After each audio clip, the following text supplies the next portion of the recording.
Com tudo o que está acontecendo no mundo, o amanhã pode parecer e ser muito incerto.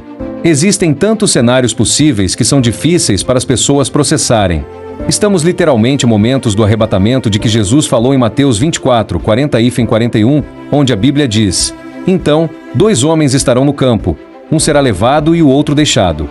2 mulheres estarão moendo no moinho, uma será levada e a outra deixada. As tensões estão aumentando entre países e nações, a ponto de uma grande guerra poder começar a qualquer momento? Os padrões de vida continuarão a se deteriorar e a se tornar ainda mais difíceis? Somos confrontados com todas essas possibilidades e ninguém tem uma resposta clara do que está acontecendo. Ninguém além de Deus no céu. Então, o que devemos fazer? A vida simplesmente continua normal? Paramos de ir ao trabalho e começamos a jejuar e orar todos os dias, esperando o retorno do Senhor? O que exatamente devemos fazer? Bem, eu gostaria de compartilhar com vocês alguns dos e-mails com perguntas que recebemos recentemente. O primeiro diz: Estou olhando para tudo o que está acontecendo no mundo. Como posso superar meu medo sobre os tempos em que vivemos? Outra pergunta dizia: Os cristãos deveriam se preocupar com o fim dos tempos? E mais uma pergunta era: Devemos nos preocupar com o que está acontecendo e o quão perto estamos do cumprimento da profecia bíblica do fim dos tempos? Essas são apenas algumas perguntas que recebemos, mas imagino que haja muitos cristãos por aí no mundo que estão preocupados, inquietos, talvez ansiosos ou até tensos quando se trata da atualidade. Mas, querido ouvinte, gostaria de lhe dizer o seguinte: nesses tempos incertos, você não deve se preocupar, porque a palavra de Deus já nos disse o futuro. Sabemos o que está por vir. Sabemos como tudo termina. Não precisamos nos preocupar, porque a palavra de Deus nos diz em Lucas 21h28, quando estas coisas começarem a acontecer, levantem-se e ergam a cabeça, porque a sua redenção está próxima. Não precisamos nos preocupar porque Mateus 6h25-26 dizem: É por isso que eu lhes digo, não se preocupem com a vida diária, se terão o suficiente para comer e beber, ou com as roupas que usarão. A vida não é mais importante que a comida, e o corpo mais importante que a roupa? Observem os pássaros. Eles não plantam, nem colhem, nem guardam comida em celeiros, pois o Pai Celestial os alimenta. E vocês não são muito mais valiosos para Ele do que eles? E o que deve lhe dar paz como filho de Deus é isto: o histórico de Deus é perfeito. Ele sempre defendeu seus filhos. Ele sempre foi fiel. Ele sempre resgatou aqueles que confiam nele. No livro de Gênesis, quando o mundo inteiro estava cheio de mal e iniquidade, Deus guardou Noé e sua família. Ele protegeu aquele que confiava nele. Quando Sodoma e Gomorra foram destruídas, Deus guardou Ló e sua família. Ele os protegeu. Em Êxodo, quando o anjo da morte passou pela terra do Egito, Deus protegeu todos aqueles que confiavam nele e colocaram sangue na parte superior e nas laterais da moldura de suas portas. E quando os 3 rapazes hebreus foram lançados em uma fornalha de fogo, Deus estava lá com eles. Então, meu ponto é este: o Deus a quem servimos, Jeová, Ele tem um extenso histórico de nos guardar, nos proteger, nos preservar. Portanto, não temos nada a temer. Temos apenas que confiar em Jesus Cristo, aquele que é o mesmo ontem, hoje e para sempre. E assim, da mesma forma que paramos por um momento e olhamos para as coisas que Deus fez na vida daquelas figuras bíblicas, quero que você pare por um momento antes de começarmos a orar. E quero que você olhe para trás em sua vida e pense nas coisas pelas quais Deus o fez passar. Houve dias sombrios. Houve talvez até dias assustadores. Mas você ainda está aqui. Deus o guardou. Talvez nem tudo tenha saído como você queria, mas Ele foi fiel. Ele é Deus desde antes do seu primeiro suspiro, e Ele será Deus muito depois do seu último. Ele é eterno e Ele é fiel. Você tem que se lembrar que Ele nunca o deixará, nem o abandonará.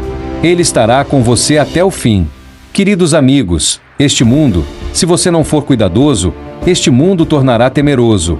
As notícias estão constantemente cheias de histórias que geram medo. As pessoas temem a economia. As pessoas temem o crime. As pessoas temem tantas coisas. Mas aqui está o que eu gostaria de lhes dizer hoje. Se você está preocupado com algo, há apenas uma resposta, e essa resposta é a palavra de Deus. Se você está com medo, o remédio mais potente que existe é a palavra de Deus. Se você está ansioso com qualquer coisa, quero dizer, qualquer coisa, a cura é a palavra de Deus. Enfim, ao conhecer a palavra de Deus, você passa a conhecer a voz de Deus. E ao conhecer a voz de Deus, você chegará a saber que o medo e a preocupação não vêm de Deus.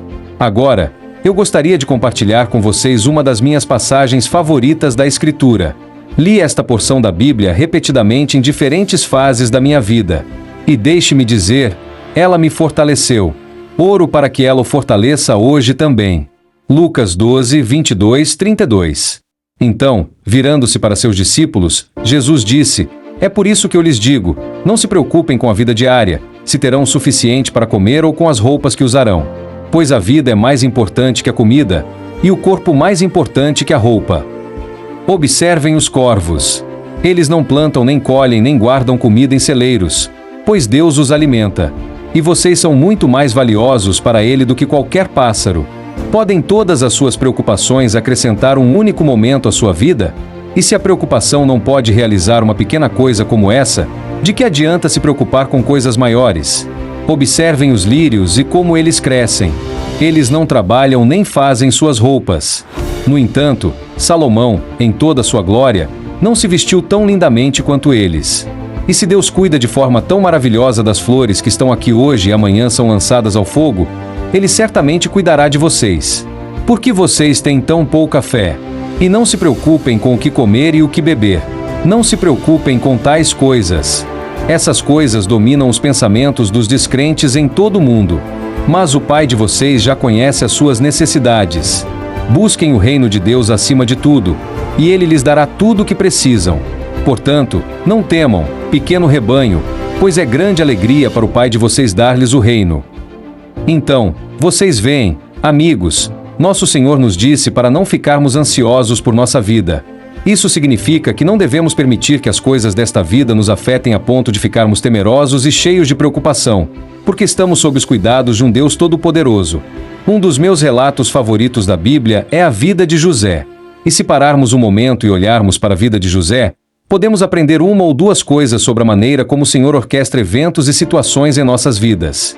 Nem toda tempestade, nem toda crise, nem todo desafio ou problema é ruim para você. O que quero dizer é que algumas situações que enfrentamos, sim, serão difíceis, serão dolorosas, mas, a longo prazo, essa tempestade será para o seu bem. Essa crise funcionará para o seu bem.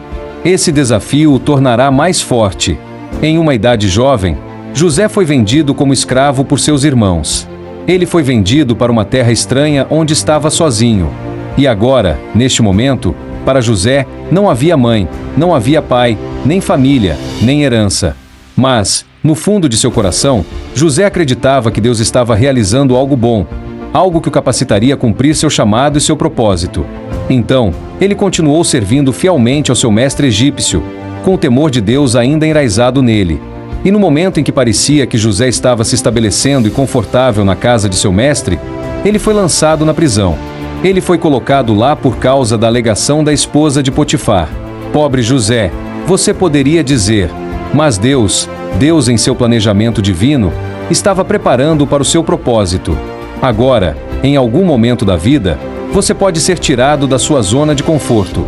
Você pode se encontrar em um lugar onde não há mãe, nem pai, nem família para apoiá-lo ou ficar ao seu lado. Mas, no fundo do seu coração, você ainda pode acreditar que Deus está trabalhando algo para o seu bem? O ponto que estou tentando fazer é que, quando você enfrenta situações ruins, quando enfrenta dificuldades, talvez, apenas talvez, a montanha que você está enfrentando seja, na verdade, um degrau para a sua grandeza. Veja, Deus trabalha de maneiras que talvez não entendamos. Isaías 55, 8, 9 diz: pois os meus pensamentos não são os seus pensamentos, nem os seus caminhos são os meus caminhos, declara o Senhor. Assim como os céus são mais altos do que a terra, assim os meus caminhos são mais altos do que os seus caminhos, e os meus pensamentos mais altos do que os seus pensamentos. Então, José passou por todos aqueles desafios, todos aqueles obstáculos e toda aquela dor de cabeça.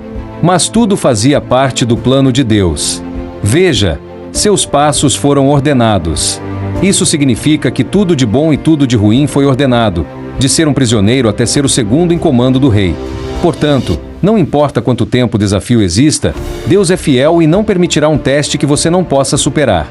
Ele fará um caminho de escape para que você possa superar esse desafio. Precisamos ser homens e mulheres que depositam sua confiança no Senhor. E lembre-se, Você só conseguirá permanecer firme quando sua confiança estiver segura no Senhor. Então, se você se sente preso, se você se sente sob ataque, lembre-se que a Bíblia diz no Salmo 31, 24: Sejam fortes e corajosos, todos vocês que esperam no Senhor. Sejam fortes, santos e permaneçam na fé. Escutem, a Bíblia nunca disse que, por sermos cristãos, nenhuma provação ou desafio virá ao nosso encontro. Pelo contrário, ela diz: muitas são as aflições do justo, mas o Senhor o livra de todas elas. 1 Pedro 4, 12 e 13 diz: Amados, não se surpreendam com a prova de fogo que está surgindo entre vocês para prová-los, como se algo estranho lhes estivesse acontecendo. Mas alegrem-se na medida em que são participantes dos sofrimentos de Cristo, para que, quando a sua glória for revelada, vocês também se alegrem com grande júbilo. Em suma, somos instruídos a esperar provações. Não olhem para elas como se fossem acontecimentos estranhos. E também não devemos julgar o amor de Deus por nós pelas coisas que acontecem ou não acontecem em nossas vidas. O que temos que nos proteger é de questionar o amor de Deus. O seu amor é constante. O seu amor é eterno. E assim, amado, o Deus a quem servimos é aquele que transforma as coisas para o bem daqueles que o amam e nele confiam. Servimos a um Deus que transforma ameaça em triunfo e desespero em alegria. Agora, vamos ao Senhor em oração. Sua palavra, querido Senhor, diz no Salmo 34, 7: O anjo do Senhor acampa ao redor daqueles que o temem e os livra. Provem e vejam que o Senhor é bom. Bem-aventurado é o homem que nele confia. Senhor, eu te agradeço pela tua promessa de proteção, um salmo que oferece uma esperança tão abençoada. Hoje, oramos para que os teus anjos acampem ao nosso redor. Guarda-nos em nossos lares. Guarda nossas famílias. Guarda nossa entrada e nossa saída. Que a tua presença nos cerque. Senhor, dá-nos o poder de que precisamos para superar a incerteza que este mundo traz. Dá-nos paz para que não permitamos que o medo e a ansiedade nos retenham. Depositamos nossa confiança em Ti enquanto buscamos as Tuas bênçãos de proteção divina hoje. Senhor, nós nos recusamos a deixar que a ansiedade ou o medo se tornem nossos companheiros. Ajuda-nos a confiar em Ti. Ajuda-nos a não nos preocuparmos. Ajuda-nos a depositar nossa confiança na Tua capacidade de nos manter seguros e protegidos. Declaramos que depositamos a nossa confiança em Ti e nos regozijaremos sempre por Tua causa. Salmo 3 horas e 8 diz: A salvação pertence ao Senhor. A Tua bênção está sobre o Teu povo. Selá. A Tua bênção está de fato sobre as nossas vidas. E Pai, nos regozijamos por isso. Damos-te graças em todas as nossas circunstâncias, porque a Tua palavra diz em Filipenses 4 horas e 6 e 7, Não fiquem ansiosos por coisa alguma, mas em toda situação, pela oração e súplica, com ação de graças, apresentem os seus pedidos a Deus. E a paz de Deus, que excede todo entendimento, guardará os seus corações e as suas mentes em Cristo Jesus. Querido Mestre, confiamos que todos os nossos passos são ordenados por Ti. Temos total confiança na Tua palavra que nos diz para nos aproximarmos do trono da graça com ousadia. E temos confiança de que, se pedirmos qualquer coisa de acordo com a Tua vontade, então sabemos que Tu nos ouvirás. Senhor Jesus, nós Te agradecemos porque Tu és o nosso lugar seguro. Tu és a principal pedra angular de nossas vidas. Tu és a nossa torre forte e dependemos de Ti. Confiamos em Ti com o nosso hoje e confiamos em Ti com o nosso amanhã. Tu, Senhor Jesus, és fiel. Nós cremos que Tu nos fortalecerás. Nós cremos que Tu nos protegerás do maligno. E Pai, agora mesmo, eu oro para que Tu nos abençoes com paz. Eu oro para que Tu nos abençoes com o espírito calmo. Abençoa-nos com o coração que não está perturbado. E Senhor, que assim seja, porque cremos em Ti. Que assim seja não apenas porque Tu nos dás paz, mas porque Tu és a nossa paz. Pai, sê louvado e sê glorificado para sempre, em nome de Jesus. Amém. Você está pronto para entregar seus medos a Deus e receber a paz que excede todo entendimento? Deixe seu amém e seu pedido de oração nos comentários. E se esta mensagem tocou seu coração, clique no botão de se inscrever para receber diariamente a palavra de Deus que destrói a ansiedade e fortalece sua fé.